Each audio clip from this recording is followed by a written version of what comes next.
New footage of Charlie Kirk's security moments before his shooting has just surfaced, and it's raising serious questions about what really happened that day. I was closer than any of the students, closer than maybe one security guard between him and I. Witness testimonies are now telling a different story than what we've been told, and when experts started placing the details together, what they uncovered was explosive. New footage of Charlie Kirk's security.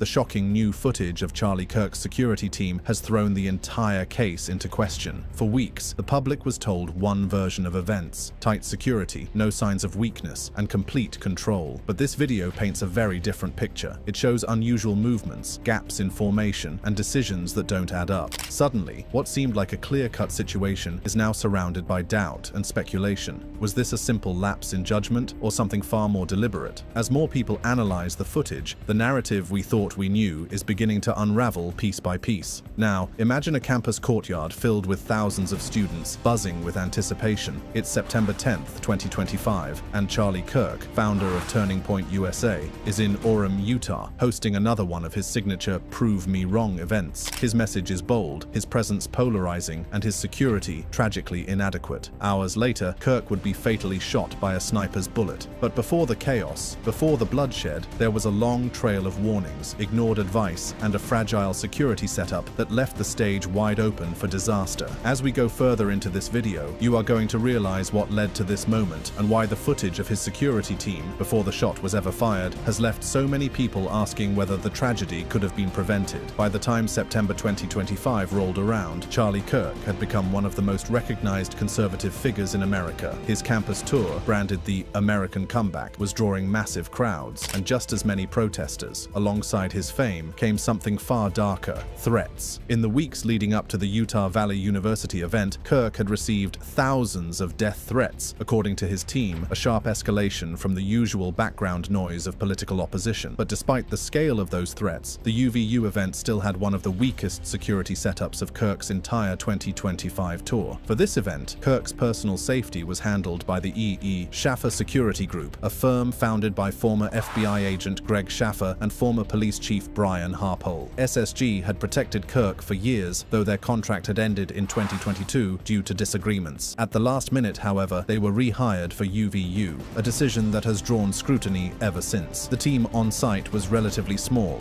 6 to 8 agents. Many were highly trained, some recruited from US Tier 1 special operations and federal agencies. They wore white shirts for visibility and carried Meta Ray-Ban smart glasses capable of recording video in real time. But their focus was on close protection, not wide perimeter surveillance. That distinction would become critical. The plan was a hybrid. Kirk's private detail would handle his immediate surroundings, while the UVU police department would control the perimeter. On paper, it seemed reasonable, but in practice, it was deeply flawed. Only 6 UVU officers were assigned to crowd control, about 25% of the entire campus police force. No officers from the city of Orem were present until after the shooting began. Worse still, no rooftop sweeps were performed, despite the fact that the shooter would later position himself on a building just 200-300 feet away. UVU had no drone surveillance program, and the private team had no jurisdiction to inspect off-campus rooftops. Security experts later called this oversight a critical gap. Months before this event, Kirk had been warned directly about the vulnerabilities of his tour. In March 2025, security professional Chris Herzog, known for protecting celebrities like Kim Kardashian, told Kirk there was a 100% likelihood of an assassination attempt without stronger precautions. He urged Kirk to adopt portable ballistic glass panels, rooftop monitoring, and even basic measures like handheld metal detectors. Herzog also suggested Kirk wear a bulletproof vest, but Kirk never followed up. Another expert, Mark Wilson, echoed the warnings, criticizing Kirk's insistence on open-air, lightly secured events that left him exposed to what he called nutcase kids with guns. By ignoring these recommendations, Kirk's security detail remained one step behind the risks they were facing. To understand how vulnerable UVU was, let's compare it to other stops on Kirk's tour. In Visalia, California, on September 2nd, 2025, there were 60 police officers, 8 to 10 SSG agents, and security measures like metal detectors, perimeter sweeps, and drones. That event went smoothly with no incidents. In Arizona campuses during August 2025, there were 20 to 40 officers, handheld wands, and QR ticket checks. But at UVU on September 10th, there were just 6 campus officers, the same 6 to 8 SSG agents, and none of the advanced precautions used elsewhere. Additionally, Additionally, entry was free-flowing, with no detectors or checks. Security experts later described the UVU setup as not even close to what it should be. So, why the downgrade? According to insiders, Kirk himself insisted on keeping his events open and accessible to students. He didn't want to appear barricaded behind layers of protection. In some ways, this decision was part of his brand, approachable, willing to debate anyone. But that accessibility came at a steep cost. It meant forgoing body armor, skipping bulletproof glass, and holding an outdoor event in a courtyard surrounded by rooftops. When combined with the rising tide of threats, it created what security experts call a perfect storm. Now here's the interesting part. Even before the shot was fired, footage from the event shows members of Kirk's security team engaging in actions that later fueled speculation. One clip, which spread widely online, shows an agent adjusting his Meta Ray-Ban smart glasses moments before the chaos unfolded. As one commentator noted in a viral breakdown, one of his security guards has clearly these sunglasses on that have Meta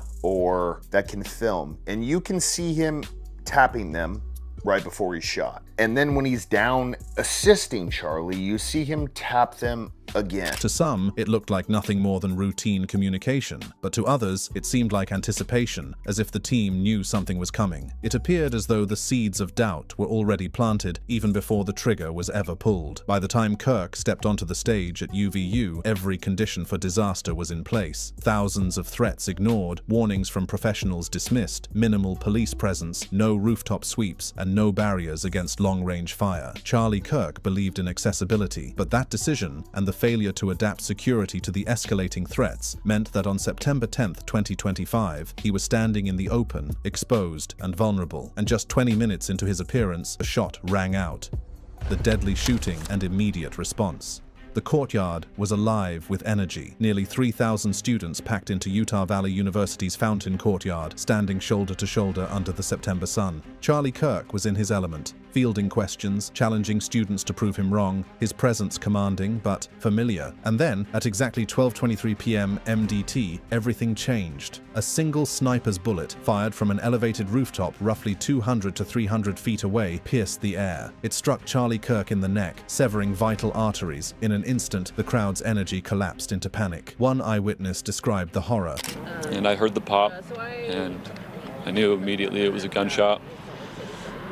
And as soon as I thought that was a gunshot, I saw Charlie's neck and the blood, and I just knew instantly that there was no chance that he was going to survive. The courtyard erupted. Students screamed, some diving to the ground, others running in every direction. Former Congressman Jason Chaffetz, who was present, recalled that everybody hit the deck and everybody started scattering and yelling and screaming. Within seconds, Kirk's private security detail, 6 men from Schaffer Security Group, rushed into action. Positioned directly behind Kirk on stage was Dan Flood, the head of risk strategy for Turning Point USA. Alongside him, other agents formed a human shield around Kirk, covering his body with their own. 25 seconds after the shot, they had lifted Kirk and were carrying him off stage toward a waiting black SUV about 50 feet away. Footage captured by attendees shows agents attempting to apply manual pressure to his neck wound as they moved. One video, in particular, shows an agent pressing against Kirk's injury, while others cleared the path. Yet online viewers immediately began to question what they didn't see. From the moment the clips surfaced online, many zeroed in on a startling detail: the apparent lack of blood on the hands of security personnel.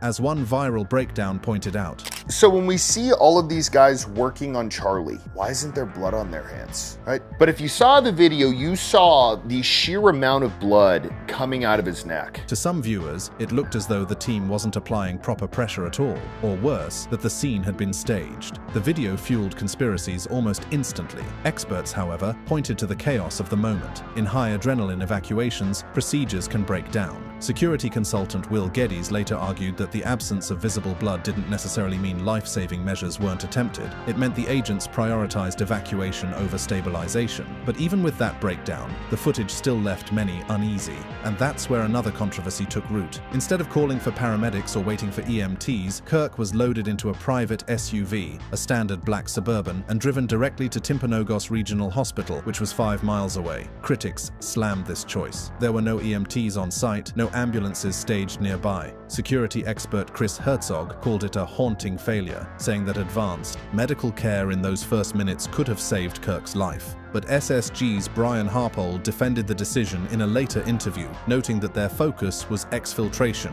getting Charlie Kirk out alive. With bullets possibly still in play and no ambulances nearby, the team believed speed mattered most. Kirk arrived at the hospital around 12:35 p.m. and was pronounced dead at 2:15 p.m. from massive blood loss. Back at UVU, panic rippled through the courtyard. With Kirk whisked away, students and staff scrambled for cover. At 12:26 p.m., campus police issued the first lockdown order, telling the 3,000 attendees to shelter in place. By 12:39 p.m., FBI agents and Orem police reinforcements had arrived. Footage shows security personnel gesturing to one another, signaling as they pushed crowds back from the stage. In one clip, lead agent Dan Flood taps his Meta Ray-Ban smart glasses, a detail that would later ignite speculation online. To many, it looked routine, but to others, it felt like a signal, a gesture happening seconds after the shot that seemed too casual given the circumstances. Within hours, social media platforms lit up with theories. Some suggested the lav mic Kirk wore had exploded, citing a puff of air beneath his shirt at the moment of impact. Others speculated that security agents had made hand signals to coordinate the shot. Still others argued that the decision to evacuate in an SUV rather than wait for EMTs was evidence of something being covered up. One particularly viral short framed it this way. Of course. Next to him, holding the hat, putting their hat down, with the film and all stuff. Could that have been any signal?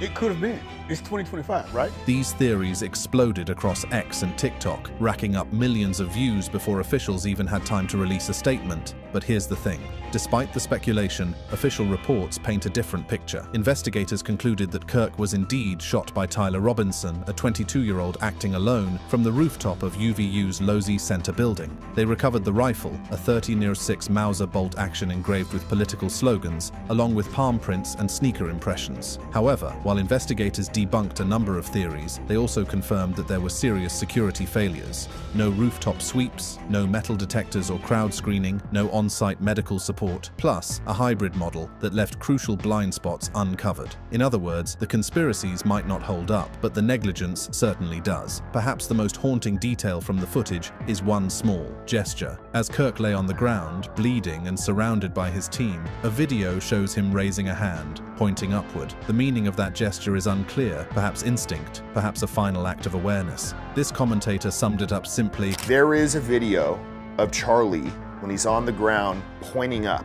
I think that's the last thing he ever did. It's a moment that has been replayed millions of times online, a symbolic last glimpse of a man who believed he could stand open and accessible to his audience even in the face of threats. By 1:37 p.m., UVU administration ordered a full campus evacuation. At 2:01 p.m., the courtyard was cleared, and by then, the story was already shifting from tragedy to controversy. Footage of the shooting, shaky cell phone clips, zoomed in slow motion, was being dissected frame by frame. Every gesture, every glance, every decision made by Kirk's security was under the microscope. The public wasn't just mourning, they were asking, what really happened on that stage? The bullet that struck Charlie Kirk at Utah Valley University didn't just end his life. It set off a storm, a battle over truth, evidence, and the very nature of what happened on that stage. In the weeks that followed, investigators dug through rooftops and hard drives while the internet exploded with theories. The official story says one thing,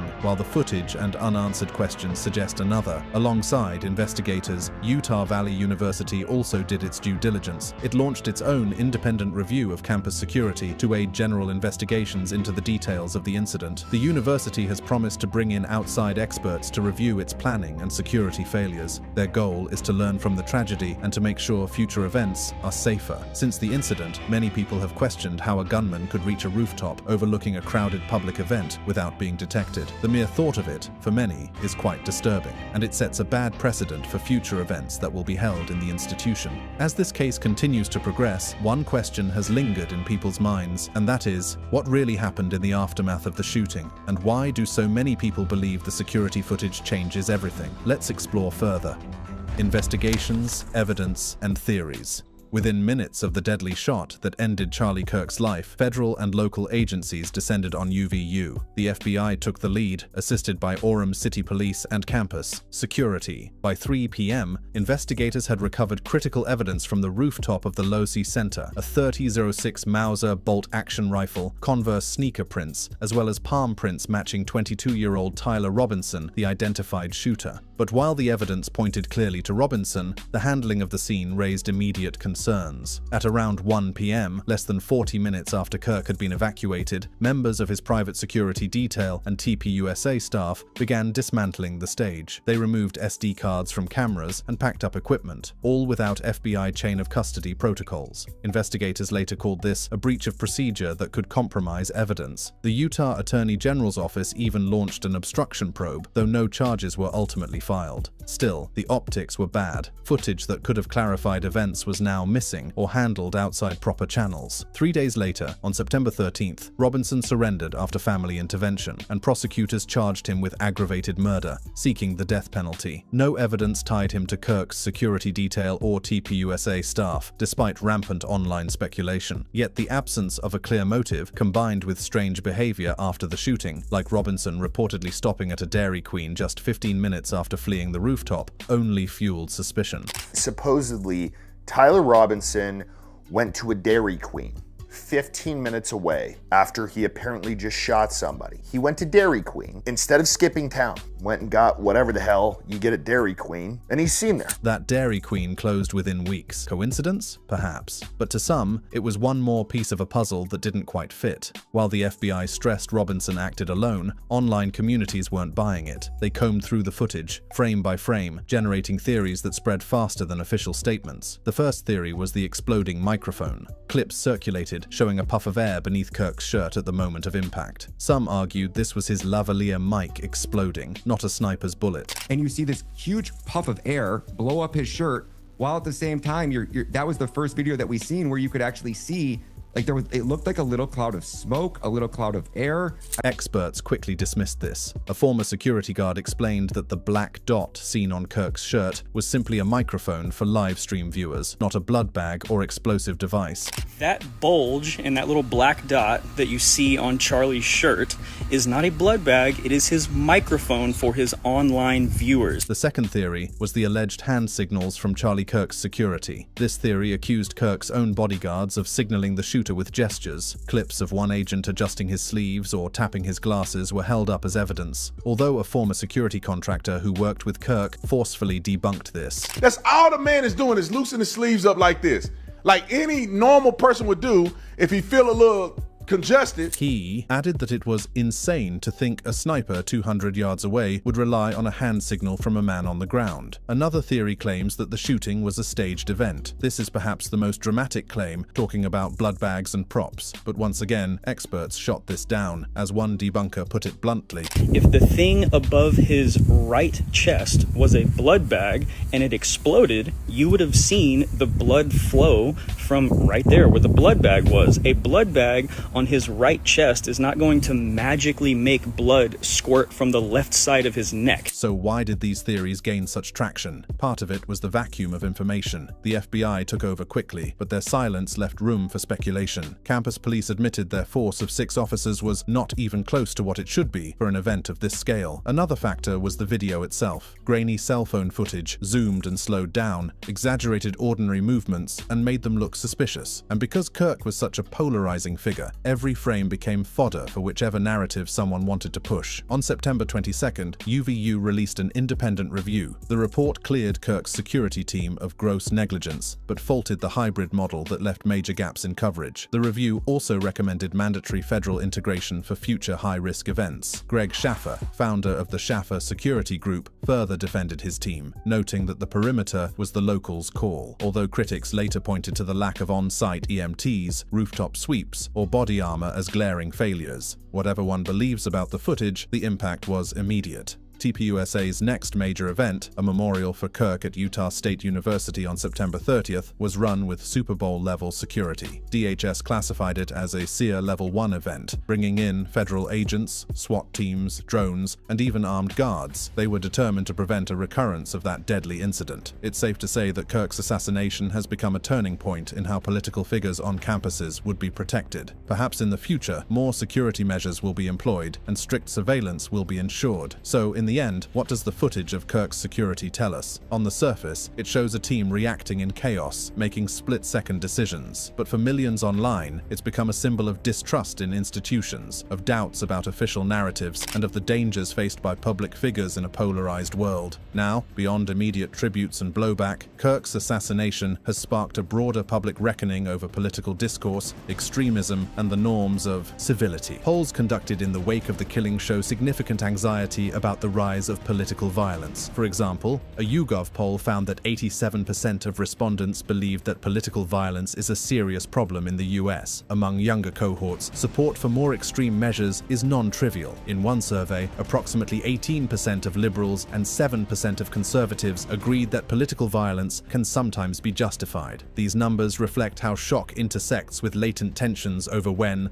and how political conflict crosses a line. As one witness put it, there was serious hatred surrounding Kirk's death. Fortunately, some authorities have responded with calls for restraint. Utah's governor, in particular, publicly urged Americans to stop shooting each other and cautioned against framing politics as war. Additionally, the demonstrative ramping up of security protocols at turning point events, like metal detectors, bag checks, and increased law enforcement presence, all signal that organizations believe the threat environment has changed, and serious actions need to be taken. A particularly telling dimension has been how social media platforms have responded. In the aftermath of the tragic incident, major platforms like Meta, YouTube, Reddit, and Blue Sky have issued warnings or removed content glorifying or inciting violence in connection with Kirk's death. Even institutions and workplaces have responded to statements made about him, particularly remarks seen as celebratory or derogatory. In the days after the shooting, multiple employees in diverse sectors were reportedly fired, suspended, or placed on administrative leave for social media posts concerning Kirk. This is a bold step, and many hope it will significantly help to curb the public hatred and violence. Charlie Kirk's death was a tragedy, and the footage that remains, shaky, grainy, imperfect, has become something larger, a battlefield for truth in an age of speculation. So whether you see conspiracy or chaos, one fact is undeniable. The questions surrounding Kirk's security will never fully disappear, and the pain surrounding his death will forever remain. What are your thoughts on these theories, though? Let me know in the comments section.